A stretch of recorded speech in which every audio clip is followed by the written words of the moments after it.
Wakati mawakili wa mtengeneza maudhui mtandaoni Clemence Mwandambo wakifungua shauri Mahakama Kuu Masjala Ndogo Mbeya kuomba amri afikishwe mahakamani, tayari amefikishwa katika mahakama ya wilaya Temeke na kuachiwa kwa dhamana. Mwandambo, mwalimu wa shule ya awali ya St. Clemence, amekuwa maarufu mitandaoni kutokana na maudhui yake yenye kibwagizo na choka baba yenu Clemence Mwandambo.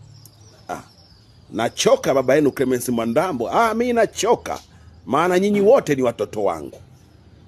Kwaherini, nimemaliza.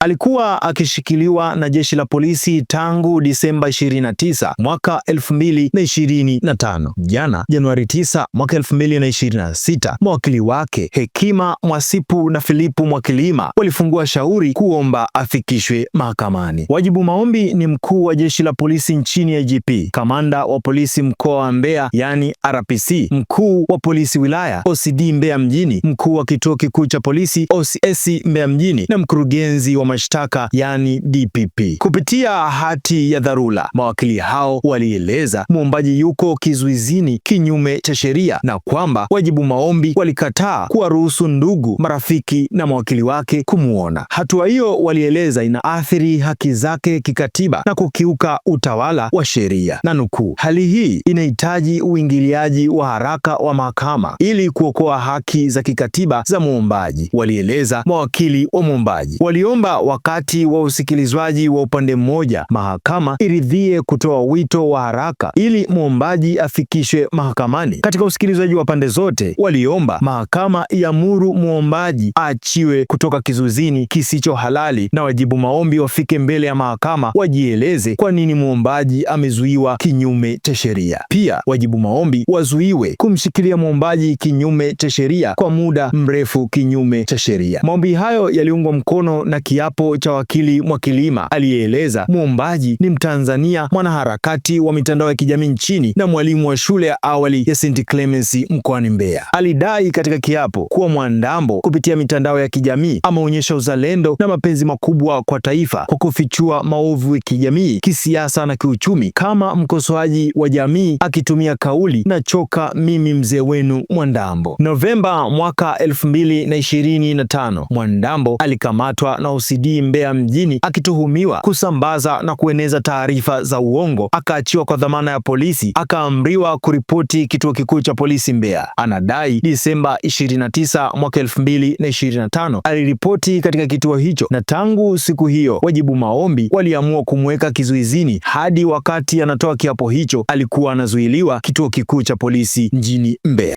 Ni kweli. Kwanza, taarifa ambazo mimi nimezipata kutoka kwa mdogo wake ambaye yupo Kahama, amenijulisha asubuhi kwa wamepigiwa simu asubuhi kwamba wakamwekea dhamana, na wao ndugu walikuwa hawajui kwamba Mwandambo alisafirishwa kwenda Dar es Salaam, kwa sababu hata sisi wenyewe taarifa nilizokuwa nazo za kuthibitishwa toka kwenye ofisi ya afande RPC na afande RCO, lakini afande ofisi yenyewe na mjini pamoja na OCD kwamba wako naye katika kituo cha polisi cha Central, lakini kila tukifanya jitihada ya kutaka tuonane naye walikuwa hawataki. Kwa hiyo ninadhani sasa nathibitisha kwamba walikuwa hawataki kwa sababu walikuwa wanajua hayupo Mbeya. Na utaratibu gani ulitumika kumtoa Mbeya kwenda Dar es Salaam, wanajua wao. Nafikiri ni majibu yale waliokuwa natupa kwamba wana maelekezo kutoka mjini. Ndio maana kwenye lalamiko letu kwamba huyu mtu apewe dhamana au aachiwe huru kama hana makosa, tukalazimika kumuunganisha na IGP kwamba hao watu maafande mapolisi walioko huku mkoani Mbeya walikuwa wanashindwa kufanya maamuzi yoyote kwa sababu kulikuwa na maelekezo kutoka kwa afande IGP. Ndio maana wakawa